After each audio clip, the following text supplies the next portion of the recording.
आप देख रहे हैं वॉइस नेशन। वक्त तो चला है उत्तर प्रदेश की तमाम अहम खबरों का। खबर यूपी के बलिया से है, जहां पर एक अनोखा नगर पंचायत चितबड़ा गांव, यहां विकास चुनावी मुद्दा नहीं है, बल्कि उम्मीदवारों में सबसे बड़ा वेजिटेरियन कौन है, ये चुनावी मुद्दा बना हुआ है। बलिया में एक अनोखा नगर पंचायत चितबड़ा गांव, जहां विकास चुनावी मुद्दा नहीं बल्कि वेजिटेरियन चुनावी मुद्दा बना हुआ है। उम्मीदवारों में सबसे बड़ा वेजिटेरियन कौन है, यही तय करेगा चुनावी नतीजे। दरअसल इस अनोखे धार्मिक नगर पंचायत में मांस, मछली, अंडा तक खाना खिलाना, बेचना, खरीदना तक मना है। यहाँ के मतदाताओं ने कहा कि वेजिटेरियन उम्मीदवार उनकी पहली पसंद, उन्हीं को वोट करेंगे। प्रत्याशियों में वेजिटेरियन साबित करने की होड़ मची हुई है। पार्टी के उम्मीदवार सहित पूर्व मंत्री ने भी कहा, मैं वेजिटेरियन हूँ। देखिए ये रिपोर्ट। नगर पंचायत चुनाव के शोर शराबों में बड़े बड़े दावे, बड़े बड़े मुद्दे की आवाज पूरे प्रदेश में गूंज रही है, मगर पूरे प्रदेश में बलिया में चितबड़ा गांव एक अनोखा वेजिटेरियन नगर पंचायत है। यहां वेजिटेरियन चुनावी मुद्दा बना है। यहां के लोग पूरी तरह शाकाहारी हैं। इस पूरे नगर पंचायत में मीट, मछली, मुर्गा, यहां तक कि अंडा भी यहां के बाजारों में नहीं बिकता है। मतदाताओं की माने तो इस नगर पंचायत में कोई वध नहीं होता है। यहाँ किसी भी जानवर की बलि नहीं दी जाती है। यह अगर कोई व्यक्ति मांस का सेवन करता है तो उसका संपूर्ण विनाश हो जाता है। इसलिए वेजिटेरियन उम्मीदवार उनकी पहली पसंद है। इनका मानना है कि स्वच्छ मन वाला, स्वच्छ छवि वाले को अपना नेता चुनेंगे। यह नगरी चितेश्वरी भीखा साहब, हरलाल साहब, पलटू साहब की नगरी है। बीजेपी से घोषित उम्मीदवार अमरजीत सिंह की माने तो मैं वेजिटेरियन हूं, मेरा नगर पंचायत भी वेजिटेरियन है। प्रेम और सौहार्द का दूसरा नाम चितबड़ा गांव नगर पंचायत दल बल के साथ वोट मांगने निकले बीजेपी के पूर्व मंत्री उपेंद्र तिवारी की माने तो उनका उम्मीदवार भी पूरी तरह वेजिटेरियन है। वह तो मांस मछली खाना तो दूर, देखना भी पसंद नहीं करता। वह स्वच्छ छवि का उम्मीदवार है। जी, एक आपका परिचय। मैं अमरजीत सिंह, भारतीय जनता पार्टी से नगर पंचायत चितबड़ा गांव का प्रत्याशी हूँ। जी, आपके नगर पंचायत में किस तरह का ये है, क्या मान्यता है? किस तरह की नगर पंचायत है पूरे देश में या पूरे प्रदेश में? देखिए, चितबड़ा गांव अपने आप में एक अनोखी नगर पंचायत है। जहां आप मार्केट में जाएंगे, मांस और मदिरा का सेवन खुलेआम नहीं होता है। यहाँ गुलाल साहब भीखा साहब की धरती है। यहाँ धर्म, प्रेम और सद्भाव, यह मलाड़ी पीर साहब की धरती है, जहाँ हिंदू और मुस्लिम मिलजुल कर एक साथ जीवन यापन करते हैं। प्रेम और सौहार्द का दूसरा नाम है चितबड़ा गाँव, जहाँ लोग मिलजुल कर एक दूसरे के साथ रहते हैं और जीवन जीते हैं। किस तरह से वेजिटेरियन, क्या पूरी तरह से वेजिटेरियन नगर पंचायत क्या? एकदम ये पूरी तरह से शुद्ध शाकाहारी नगर पंचायत है। ये आप जब खुलेआम मांस मदिरा का वो नहीं होता तो वेजिटेरियन ही है। जनता भी इस तरह की मांग करती है क्या, जो प्रत्याशी भी आए वो इसी तरह के स्वच्छ छवि और इस तरह के, इस पर भी जनता कुछ वोट करती है क्या यहाँ की जनता जो है मांस? अब ये जनता का विषय है भाई, हम प्रत्याशी इसमें हम कुछ नहीं कर सकते। ये जनता का विषय है, जनता क्या तय करेगी वो उसका विषय है। आप मीट मछली मांस का सेवन करते हैं क्या? नहीं। आपने कभी? जी नहीं। क्या है ना, वेजिटेरियन है ना वेजिटेरियन, क्या शुद्ध शाकाहारी शाकाहारी है? इन मुद्दों के सहारे आप इस चुनाव में आए हैं और क्या? देखिए, चितबड़ा गाँव यहाँ से कभी बीजेपी आज तक जीती है? जी, उसी में मैं आ रहा था। 30 सालों से यहाँ सपा बसपा के ही अध्यक्ष रहे हैं। 15 सालों से बहुजन समाज पार्टी के अध्यक्ष यहाँ पे, और 15 साल में चितबड़ा गांव की स्थिति सबसे नरक की स्थिति है।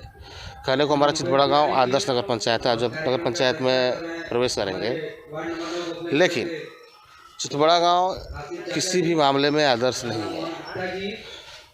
आज चितबड़ा गांव की सबसे बड़ी समस्या जल निकासी है। खराब सड़कें हैं, गर्मी का मौसम है, सारे आरओ खराब हैं। जो बुनियादी सुविधाएं हैं उससे चितबड़ा गांव कोसों, मतलब उन सुविधाओं से कोसों दूर है चितबड़ा गांव आज। और सबसे बड़ी बात है, माननीय प्रधानमंत्री जी के नेतृत्व में आज देश और प्रदेश जहाँ विकास की गति पर चल रहे हैं, चितबड़ा गांव आज विकास से कोसों दूर है। वजह है अन्य दलों के जीते हुए अध्यक्ष।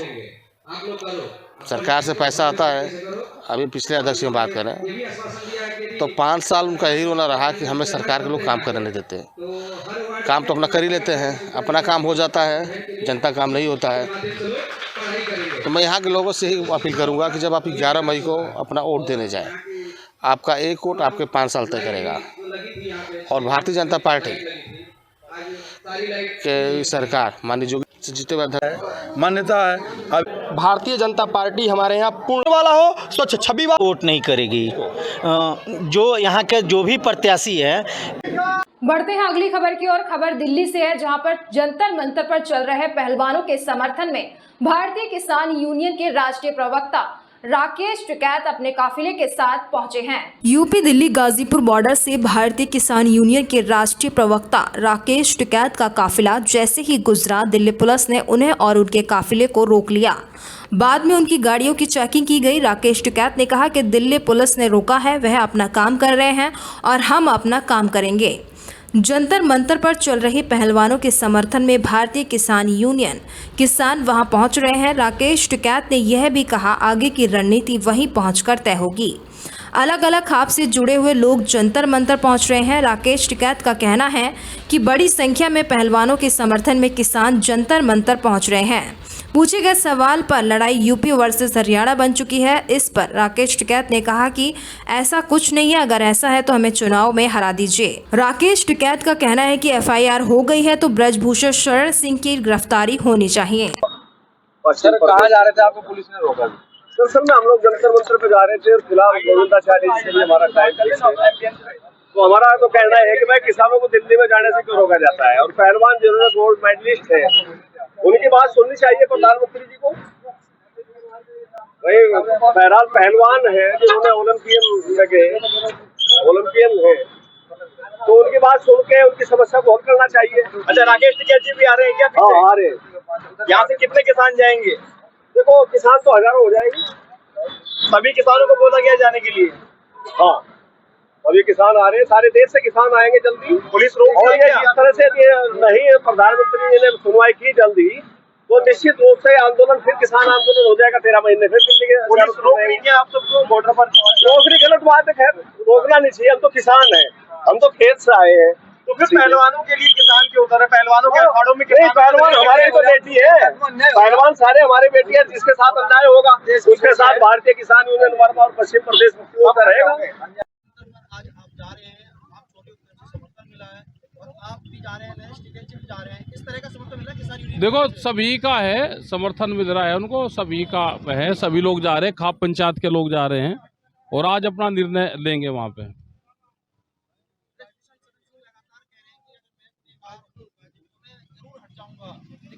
चलो तो पुलिस प्रशासन जांच करेगी भाई, लेकिन रिपोर्ट दर्ज हुई है तो गिरफ्तारी होनी चाहिए।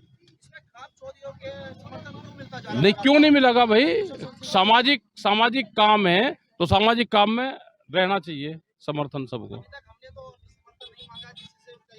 नहीं क्यों नहीं सब लोग मांग रहे हैं समर्थन, और कोई खाप चौधरी को चुनाव लड़ रहे हैं। चले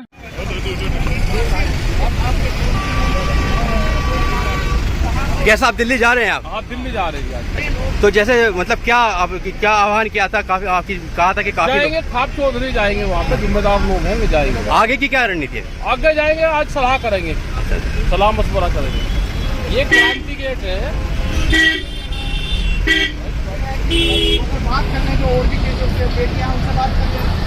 बढ़ते हैं अगली खबर की ओर। खबर यूपी के बलिया से है, जहां पर उत्तर प्रदेश के डिप्टी सीएम ब्रजेश पाठक बलिया के चुनाव प्रचार में पहुंचे, जहां उन्होंने जनता से बीजेपी प्रत्याशियों के समर्थन में वोट करने की अपील की है। खबर यूपी के बलिया से है, जहां बलिया में नगर निकाय चुनाव के प्रचार में पहुंचे उत्तर प्रदेश सरकार के डिप्टी सीएम ब्रजेश पाठक ने बीजेपी प्रत्याशी की जीत के लिए अपील की।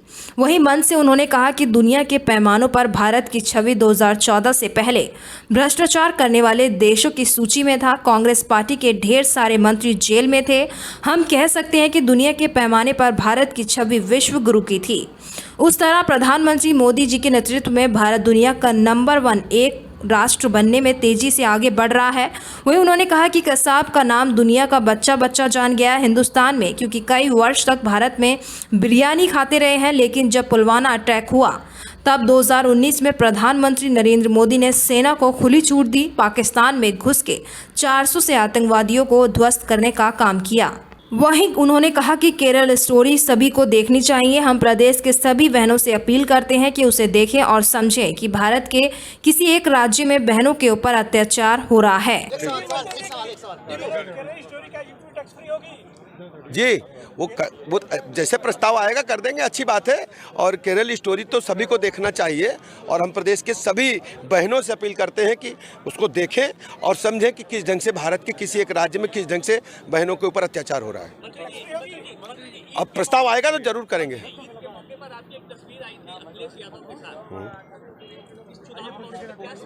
देखिए माननीय प्रधानमंत्री जी का ये संदेश है, सबका साथ सबका विकास सबका विश्वास। तो ईदगाह में लखनऊ में प्रतिवर्ष कोई न कोई सरकार का प्रतिनिधि जाता, मैं गया था। ठीक। बढ़ते हैं अगली खबर की ओर। खबर नोएडा से है, जहां पर वर्ल्ड लाफ्टर डे पर विशेष कार्यक्रम का आयोजन किया गया। कार्यक्रम में बड़े बच्चे बूढ़े खूब ठहाके लाकर हंसे और दूसरों को भी हंसाया। हर साल मई के पहले रविवार को वर्ल्ड लाफ्टर डे मनाया जाता है ताकि बढ़ रहे स्ट्रेस और डिप्रेशन जैसी दिक्कत से हंसना भूल चुके लोगों को इसके फायदों के बारे में बताया जा सके। नोएडा के सेक्टर 21 स्थित जलवायु विहार में लाफ्टर क्लब 2014 में शुरू किया गया था। तब इसके 10 से 15 सदस्य थे। आज इसके सैकड़ों सदस्य हैं और लाफ्टर के माध्यम से शारीरिक, मानसिक और भावात्मक तनाव को कम करने में जुटे हैं। यहाँ लाफ्टर डे पर विशेष कार्यक्रम का आयोजन किया गया, जिसमें बड़े, बूढ़े और बच्चे खूब ठहाके लगाकर हंसे और दूसरों को हंसाया। लाफ्टर क्लब में कर्नल हरमिंदर सिंह मिले, जिनका कहना था कि जीवन में अब हंसी ही महत्व रखती है। यही सीखा है मैंने, इसी के चलते मेरी सेहत सुधरी है। हंसी से सिर्फ मेरी सेहत ही नहीं सुधरी है, इसका असर पौधों पर भी होता है। मैं पिछले महीने अमेरिका से आया था तो मेरे सारे प्लांट्स खराब हो गए थे। रोज़ सुबह मैं अपने प्लांट्स के साथ जाकर उन्हें पानी देता हूँ, बात करता हूँ और हंसता हूँ तो वह भी खिल उठते हैं। वहीं इंडियन नेवी से रिटायर्ड कमांडो अशोक सहनी, जो क्लब के अध्यक्ष हैं, वो कहते हैं कि जीवन में 9 साल से ये हास्य रोग कर रहे हैं। इससे ये महत्व समझ में आया कि हंसना उतना ही ज़रूरी है जितना सांस लेना। हंसना एक नेचुरल चीज़ है, बच्चों को कोई हंसी नहीं सिखाता है, दिक्कत बड़े होकर आती है। लोग जैसे हंसना तो भूल ही गए हैं, अगर हंसना वापस आ जाए तो शरीर को हेल्दी बनाए रखा जा सकता है। जी हाँ, हंसी से आप तनाव को दूर करके खुद को हेल्दी बनाए रख सकते हैं। सहनी जी, जीवन में हंसी का क्या महत्व है आपके लिए? जीवन में मैं जो 8-9 साल से ये कर रहा हूँ हास्य योग, तो ये महत्व समझ में आया है कि हंसना उतना ही ज़रूरी है जितना जीवन के लिए सांस लेना। ये क्लब कब बनाया था आपने और ये हमने बनाया था 2014 नवंबर में और अभी 9 साल हो जाएंगे इस नवंबर में। और धीरे धीरे 5-10 से अभी हम लोग रोज़ करीबन 50-60 लोग मिलते हैं और बहुत खुश होते हैं, स्वस्थ रहते हैं और सुखी रहते हैं। सर, ये जो क्या नाम है, जो जीवन चल रहा है इस टाइम, आपने देखा हो इतना तनाव है, हर जगह तनाव है, सड़क पर चलते तनाव है, टीवी खोलते तो तनाव है, तो इनको दूर करने के लिए ये कैसे मदद कर सकता है आपको? तो ये बात बिल्कुल सही कही आपने, तनाव बढ़ रहा है। कोरोना काल में ये तनाव और ज़्यादा ही बढ़ा है और इसलिए ये बात समझ में आई है कि हास्य योग की अहमियत हमारे ज़िंदगी में रोज़मर्रा की दिनचर्या में उतनी ही ज़्यादा हो गई है। क्योंकि और लोग पहले खुश होते हैं फिर हंसते हैं, हम लोग जब हमें खुश होना होता है, जब तनाव मुक्त होना होता है, हम हंसते हैं। तो एक किस्म से तनाव मुक्त होने का और खुश होने का रिमोट कंट्रोल ये हमारे हाथ में है, हमारी हंसी। सर, आपका नाम क्या है? कर्नल हरमिंदर सिंह। कर्नल साहब, ये हंसी जो है आपकी ज़िंदगी में कितना महत्व रखती है? ये अब यही महत्व रखती है, यही सीखा मैंने और मेरी हेल्थ इतनी इम्प्रूव हुई है यहाँ पे, इससे मैं कह नहीं सकता। मैं ये सामने जो है डिवाइन फीलिंग, फिर यहाँ सीखा कि पेड़ों के साथ कैसे। तो मैं 10 पिछले महीने अमेरिका से आया था जब मेरे प्लांट खराब हो गए थे जी। तो उस दिन से मैं सुबह 5:30 बजे ऊपर जाके इनके साथ काम करता हूँ या इनको हंसता हूँ, इनको पानी देता हूँ, सब कुछ करता हूँ। उसका नतीजा ये है, ये आपके सामने सब रिवाइव कर दिए जो ख़त्म हो रहे थे, तो उसको मैंने रिवाइव किया। ये है लाफ्टर क्लब विद प्लांट्स में जो लाफ्टर जो एक्टिविटी है उसका पावर। जो तनाव बढ़ा ज़िंदगी में, क्या आपको लगता है इससे दूर हो सकता है? ये एक नकली हंसी नहीं लगती आपको? कि ये नकली नहीं, नकली तो फिर यहाँ है ना दिमाग में, उसको असली करो, ठीक है ना। वो अगर आपका ये सोच है, कान के बीच में जो सोच है, उस सोच से मैं जब ऊपर जाता हूँ, उस सोच से काम करता हूँ और उसका नतीजा सामने आ गया। बढ़ते हैं अगली खबर की ओर। खबर यूपी के बलिया से है, जहां पर शलभ मणि त्रिपाठी ने बीजेपी प्रत्याशी के समर्थन में चुनावी जनसभा को संबोधित किया है। बलिया के रामलीला मैदान में बीजेपी प्रत्याशी के समर्थन में नगर निकाय चुनाव में चुनावी जनसभा को संबोधित करने देवरिया से आए शलभ मणि त्रिपाठी ने मन से कहा कि विज्ञापन में एक बात मशहूर होती है कि एक के साथ एक फ्री कॉम्बो पैक। आप संत कुमार को जिताइएगा, एक के साथ 50 पाइएगा, पूरा कॉम्बो पैक। आज हमारे कितने मित्र सिनेमा देखने के शौकीन थे, लेकिन आज सिनेमा देखना छोड़ दिए हैं। 2017 से 2022 तक योगी बॉलीवुड का सिनेमा देख रहे हैं और 2022 के बाद अब हॉलीवुड का सिनेमा दिखा रहे हैं। मांगने कौन आया? हमारे संत कुमार जी के लिए आशीर्वाद मांगने कौन आया है? आदरणीय चौधरी जी यहाँ बैठे हुए हैं, आदरणीय देवेंद्र यादव जी बैठे हुए हैं, आदरणीय दयाशंकर सिंह जी बैठे हुए हैं, आदरणीय ब्रजेश पाठक जी बैठे हुए हैं, आदरणीय नागेंद्र पांडे जी बैठे हुए हैं और आपका भाई, आपका बेटा शलभ मणि त्रिपाठी आया है। विज्ञापन में बात बहुत मशहूर होती है, आजकल विज्ञापन में बात बहुत मशहूर होती है, एक के साथ एक फ्री। सुने कि नहीं सुने? एक के साथ एक फ्री कहा जाता है ना, कॉम्बो पैक। एक के साथ एक फ्री। आप संत कुमार जी को जिताइए, एक के साथ 50 फ्री यहाँ पे है, पूरा का पूरा कॉम्बो पैक है।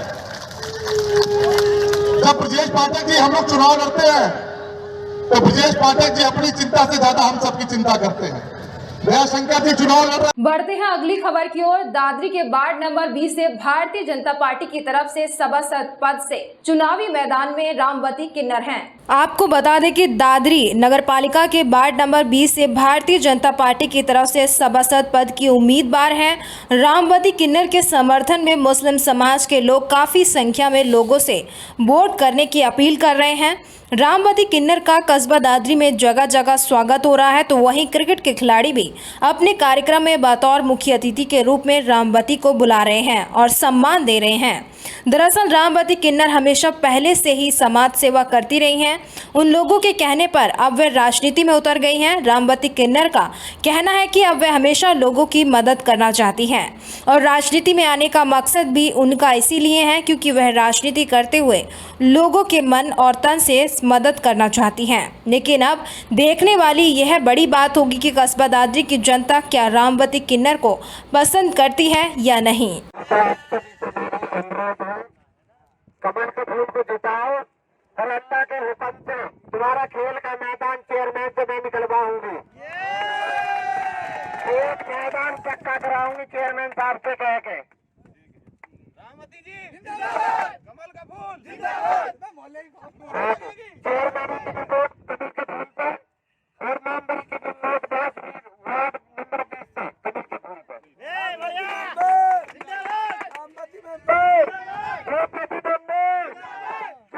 बढ़ते हैं अगली खबर की ओर। खबर बदायूं से है, जहां पर मुख्यमंत्री योगी आदित्यनाथ पहुंचे हैं और उन्होंने चुनावी जनसभा को संबोधित करते हुए बीजेपी प्रत्याशियों के समर्थन में वोट करने की अपील की है। सीएम योगी आदित्यनाथ ने जनता का अभिवादन कर अपना संबोधन शुरू करते हुए कहा कि 2017 से पहले यहां के नेता युवाओं के हाथ में तमंचा थमाते थे और गौकशी कराते थे। हमारी सरकार में हमने युवाओं को टैबलेट देने का काम किया है। शहर के इस्लामिया इंटर कॉलेज में अपने संबोधन को आगे बढ़ाते हुए सीएम योगी ने कहा कि अब यूपी को दंगे के नाम से नहीं बल्कि दीपोत्सव के आयोजन के नाम से जाना जाता है। यूपी के युवा के हाथ में टैबलेट देकर डिजिटल इंडिया की ओर आगे बढ़कर आत्मनिर्भर बन रहे हैं। इस मौके पर सीएम ने भाजपा के तीनों विधायकों की भी तारीफ करते हुए कहा कि विधायक जिले के विकास के लिए धन मांगते हैं तो मुझे भी खुशी होती है। इतना ही नहीं, सीएम ने जनता से भाजपा के सभी 7 नगरपालिका प्रत्याशी एवं 14 नगर पंचायत प्रत्याशियों को जिताने की अपील करते हुए ट्रिपल इंजन की सरकार द्वारा बेहतर विकास का आश्वासन भी दिया। इस राज्य में दंगे होते थे, महीनों महीनों कर्फ्यू लगा देता था। आज प्रदेश में दंगा नहीं, आज प्रदेश में कर्फ्यू नहीं।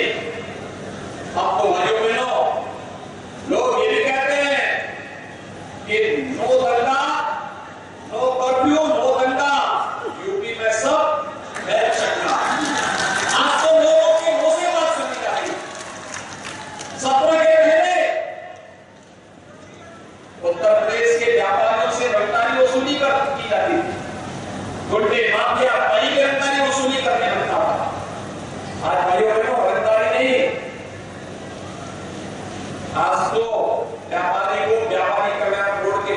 से 10 लाख रुपए का सुरक्षा बीमा दिया गया है और पटरी व्यवसायियों को पीएम स्वनिधि योजना के माध्यम से ब्याज मुक्त ऋण की सुविधा उपलब्ध कराई जा रही है।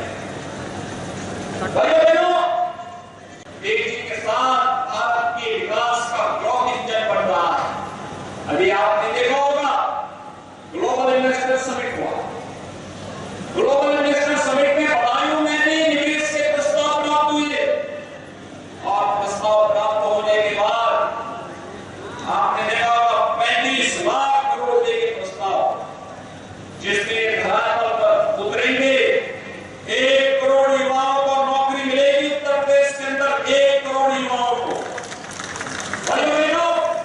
उत्तर प्रदेश के युवाओं को देश के अंदर दुनिया के अंदर नौकरी और रोजगार के लिए नहीं जाना पड़ेगा, बल्कि उनके जनपद में, उनके कमिश्नरी में, उनके प्रदेश में ही नौकरी उनके लिए उनके स्वागत के लिए तैयार रहेगी। हमें अपने युवाओं को योग्य बनाना है। फिलहाल इस वक्त की खबरों में इतना ही। तमाम देश दुनिया की खबरों से रूबरू होने के लिए देखते रहिए वॉइस नेशन। अभी दीजिए इजाजत, नमस्कार।